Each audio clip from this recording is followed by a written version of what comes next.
Hello guys, welcome back to Tumpa's blog কেকে। তো সবাই কেমন আছেন? আশা করি সবাই ভালো আছেন, আমিও ভালো আছি। আর ভিডিওর শুরুতেই দেখুন কি সুন্দর সুন্দর ফুল, আমার তো খুবই ভালো লেগেছিলো। তো আমি এক জায়গায় গিয়েছিলাম, সেখানে যাওয়ার পথে দেখলাম এত সুন্দর সুন্দর ফুল, সেই জন্য আর থাকতে পারলাম না। সেই জন্য একটু ক্যামেরাবন্দি করে নিলাম, আর বন্ধুদেরকে ভাবলাম একটু শেয়ার করে দিই, তা বন্ধুরাও জানুক যে এত সুন্দর সুন্দর ফুল আমাদের এই পৃথিবীতে আছে, কত রং বেরঙের, কত সুন্দর সুন্দর কালার। আর একটা কথা, যে সকল বন্ধুরা আমাকে এখনও পর্যন্ত বন্ধু করেননি, প্লিজ ঝটপট করে বন্ধু করে নেবেন। পাশে থাকা বেল বাটনটা অবশ্যই প্রেস করে দেবেন, যাতে নতুন নতুন ভিডিও যখন আমি আপলোড করব তখনই আপনাদের কাছে পৌঁছে যাবে। তো আজকের ভিডিওর মধ্যে কী কী আছে? আজকের ভিডিওর মধ্যে আছে চানা বানানোর রেসিপি, আর তার সাথে আছে আমি আমার প্রিয়া বান্ধবীর বাড়িতে গিয়েছিলাম। কি কারণে গিয়েছিলাম? আমি হঠাৎ করে আমার মেয়েকে নিয়ে হসপিটালে গেছিলাম, সেই হসপিটাল সূত্রে ওর সাথে দেখা, আর সেই সূত্রে ওদের বাড়িতে যাওয়া, ওদের বাড়িতে গিয়ে রান্নাবান্না করা, সেই রান্নাবান্না করে খাওয়া দাওয়া করা, তারপর চলে আসা। তো সেই দৃশ্যগুলোই আমি শেয়ার করেছি, তো দেখতে থাকুন, সঙ্গে থাকুন। আজকে আমার একটু চানা খেতে ইচ্ছা গেছে। তো জানি না অ্যাকচুয়ালি চানা কীরকম করে বানায়, তবে আমি আমার মতো করে বানাচ্ছি। আমি কয়েকটা লঙ্কা এই যে দেখাচ্ছি, আমি একটু শুকনো খোলায় আর কি নেড়ে নিচ্ছি। এটা একটু ঠান্ডা হলে এটাকে গুঁড়ো করে নেব। কালো কালো হয়ে গেছে, দেখতেই পাচ্ছেন। তো এবার আমি ভাবছি, এদিকে এই যে টমেটো কুচিয়েছি, কাঁচা লঙ্কা কুচিয়েছি, একটা মাছি ডিস্টার্ব করছে। এদিকে একটু তেঁতুল নিয়েছি, একটু লেবু নেবো, আর এদিকে মটর কড়াই আর ছোলা কড়াইটা সেদ্ধ করে নিয়েছি, আর কিছু কাঁচা ছোলা রেখেছি, কাঁচা ছোলা কিছু রেখেছি দেওয়ার জন্য, আর শসা কাটবো, আর এই পেঁয়াজ কুচোবো, আর এই জিরের গুঁড়ো করে রেখেছি। দেখি কেমন টেস্ট হয় খেতে। তো মিকি সোনা ছাদে উঠেছে, রোদ্দুর লাগছে, সব দেখি ননি দেবেন, নেমে নেমে নেমে নেমে ননি তুই নেমে, ওর নামতে পারে কি দেখি, কই দেখি কিরম নামতে পারে। দাঁড়া, নেমাই তুই, নেমাই না তুই, নেমাই দেখি পারে কি না, ট্যালেন্ট আছে কি না, ওর বাবা শিখিয়েছে এটা। নেমাই তুই, নেমাই তুই, নেমাই তুই, নেমাই। তো গাইস দেখতেই পেলেন, ওকে ওর বাবা দুদিন শিখিয়েছে ছাদে ওঠানো আর এই নামানো। দেখুন, দেখেছেন আমার কত ট্যালেন্টেড আমার মিকি, 100% সোনা ট্যালেন্টেড। আর কিছুটা বিন নুন নিয়ে নিয়েছি, আর এদিকে দেখুন লঙ্কা গুঁড়োটা, আর লঙ্কাটা ভেঙে নিয়েছি হাত দিয়ে। এবার এর মধ্যে আমি সব কিছু মেশাবো। জিরের গুঁড়ো দিয়ে দিলাম। আমার মেয়ে লেবু আনতে গেছে দোকান থেকে, আমার কাছে যে লেবুগুলো আছে সব খারাপ হয়ে গেছে, আমার তো ফ্রিজ নেই, যার কারণে প্রত্যেকটা লেবু খারাপ হয়ে গেছে। ওই খারাপ লেবু তো আর দেওয়া যায় না, তো সেই জন্য ভাবছি ওতে ভালো লেবুই দেবো। তো গাইস এর মধ্যে আমি কাঁচা ছোলা যেটা রেখেছিলাম, কাঁচা ছোলাও কিছু দিয়ে দিলাম।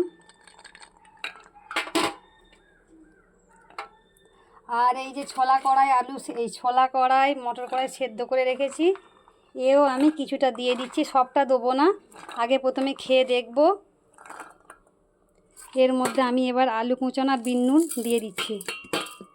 বিন নুনটা মনে হয় একটু কম হবে, বিন নুন দিতে হবে। তো এত সুন্দর একটা গন্ধ উঠছে, এখনই যেন জিভে জল চলে আসছে।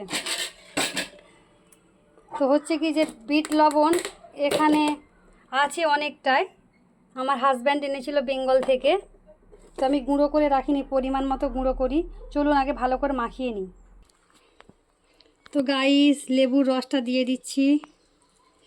ও কি দারুণ একটা গন্ধ উঠেছে, আমার লেবুর জল খেতে ইচ্ছা করছে। নিশ্চয়ই খাওয়াবো, দাঁড়া এই জিনিসটা যেটা করছে এটা আগে খা, তারপর তো লেবুর রস খাবি। একটা চামচ নিয়েছি, নিয়ে ঘেঁটে ঘেঁটে দিচ্ছি। এটা আমাদের স্কুলেতে বিক্রি হতো, ঠিক আছে, স্কুলে যে বিক্রি হতো সেটা। এটা কি কালো? তেঁতুল, তেঁতুল, তেঁতুলটা ঘাঁটিনি, তেঁতুলটা পরে ওর থেকে রস বেরোবে। এটা মিকু। তো গাইস মাখানো হয়ে গেছে, আমার মেয়েকে চাকাবো, ওকে একটা প্লেটে করে দেবো। আর কি কি দেয় আমার মনে নেই, একটু ধনে পাতা হলে ভালো হতো, কিন্তু আমার বাড়ির সামনে যে দোকানটা আছে ওখানে ধনে পাতা নেই, আর আমি বাজার থেকে কদিন আগে ধনে পাতা এনেছিলাম, তো আমি চিকচিকের মধ্যে রেখে দিয়েছিলাম, কিন্তু সব পচে গেছে। ওই বললাম না একটাই কথা, যে ফ্রিজ না থাকলে অনেক অসুবিধার মধ্যে পড়তে হয়, ফ্রিজ থাকলে তবুও একদিন দুদিন থাকে। তো আমার মাখানো মোটামুটি হয়ে গেছে, এবার মেয়েকে দেবো আমি একটা প্লেটে করে, দেখি মেয়ে খেয়ে কি বলে।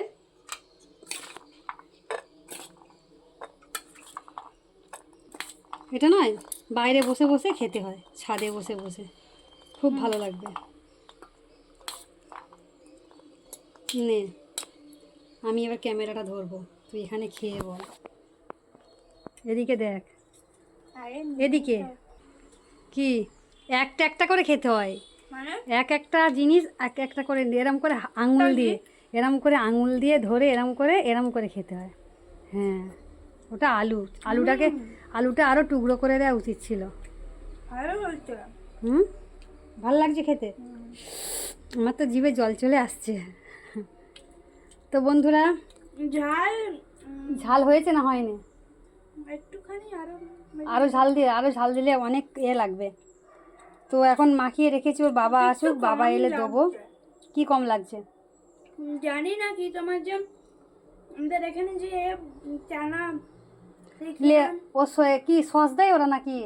সস না, তেঁতুল জল গোলা, তেঁতুল তো দিয়েছি, তেঁতুলটা গুলবে তবে তো। ঝাল ভালোই হয়েছে। কি খাবি? খেতে পারবি না। ঝাল ভালোই হয়েছে বন্ধুরা, শুধু এই তেঁতুলটা যতক্ষণ না গুলছে ততক্ষণ হবে না। আমাকে বানিয়ে দাও। ঝাল ভীষণ হয়েছে। তা চলুন রেখে দিই আমি আপাতত, ভালো করে এটা তেঁতুলটা একটু মাখিয়ে দিই, দিলে কি হবে, তেঁতুলটা মাখিয়ে দিলে কি হবে, টকটা বেশি লাগবে, এতে টকটা কম লাগছে। লঙ্কা ওখানে ফেলে দে।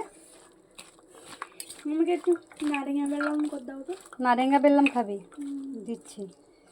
তো আমি একটু খাবো, আমি বাটি করে তুলে নিই। লঙ্কা কে কে খাবেন চলে আসুন, ছাদে বসে খাবো। আপাতত এটা চাপা দিয়ে রাখি ওর বাবার জন্য। তো গাইস, আমার মেয়ে বলছে নাকি ওর খুব ঝাল লেগেছে। ও তো জানে না, ওই লঙ্কা শুদ্ধ খেয়ে ফেলেছে, গোটা গোটা লঙ্কা যে দিয়েছিলাম লঙ্কা শুদ্ধ খেয়ে নিয়েছে, যার জন্য ওর ঝাল লাগছে। আমি তো লঙ্কা খাবো না, আমি একটা একটা করে, আমার মনে হয় কাঁচা ছোলা দিলে মনে হয় বেশি ভালো হয় মনে হচ্ছে,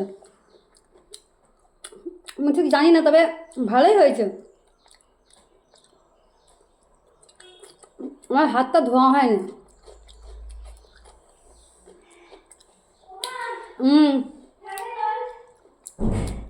ঠান্ডা জল নেই, তেঁতুল খাই, তেঁতুল খাবি আয়।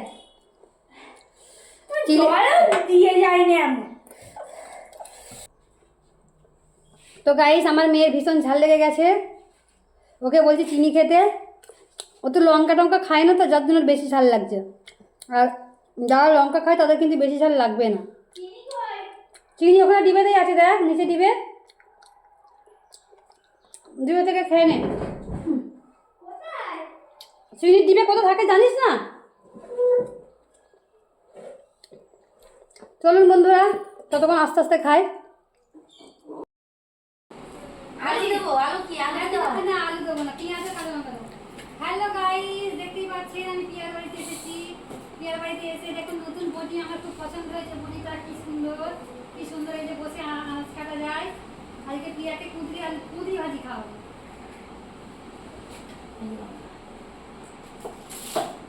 তোমার বাড়িতে কি মালিলাম বাসাবো না? তো গাইস, দেখতেই পাচ্ছেন পিয়া মাছ কাটা শেষ হয়ে গেছে। শাড়িটা গামলাটা কি এই গামলাটা দাও। হ্যাঁ, তো মাছ ধুতে যাবে, আমি এদিকে ভাত বসিয়ে দিয়েছি, মাটি চড়া হয়ে গেছে, কুঁদরি ভাজা হয়ে গেছে, ডিম সেদ্ধ হয়ে গেছে। আজকে আমাদের জোরদার পিকনিক। হ্যাঁ, জোরদার পিকনিক হচ্ছে। এখন বাজে কটা? এখন বাজে 4:30, 5:30। আর বন্ধুরা চিন্তা করতেই পারছেন যে আমরা দুপুরে ভাত সন্ধ্যে খাই, সন্ধ্যের ভাত রাত্রে খাই। তো ব্যাপারটা কি হয়েছে, ও গেছিল হসপিটালে, আমিও গেছিলাম হসপিটালে, দুজনের সাথে দেখা হয়েছে। ওই সখীটাকে ডেকে নিয়েছি ফোন করে, ওই চলে আসো, পিকনিক হবে, মাছের ঝাল ভাত, ওই জন্য মাছের ঝাল ভাত হচ্ছে। তো গাইস, আমি আর আমার মেয়ে তখন সকাল 7:30 বাজে, আমরা আমাদের মেন জাংশন যাকে বলে কায়েমকোলাম জংশন, আমার মেয়েকে একটু হসপিটালে নিয়ে গেছিলাম। আমার মেয়ের একটু প্রবলেম ছিল সেই জন্য। তো ভাবলাম যে সকালের দৃশ্যটা একটু বন্ধুদেরকে শেয়ার করে দিই। তো দেখুন কত সুন্দর লাগছে। আর এখানে দেখুন সব রেলিংয়ে কী সুন্দর টব রাখা আছে, টবেতে গাছ দেওয়া আছে, খুব ভালো লাগছিল সেই জন্য। তো ভাবলাম যে একটুখানি ক্যামেরাবন্দি করা যাক, তো ক্যামেরাবন্দি করলাম। তো বন্ধুরা, আজকের এই ভিডিওটা আমি এখানেই সমাপ্ত করব, সবাইকে টাটা বাই বাই জানিয়ে। তো আবার নেক্সট ব্লগ নিয়ে ফিরে আসবো, ততক্ষণ দেখতে থাকুন, সঙ্গে থাকুন। ভালো লাগলে লাইক কমেন্ট করবেন। তো টাটা বাই বাই, আবার নেক্সটে আসছি পরের দিন।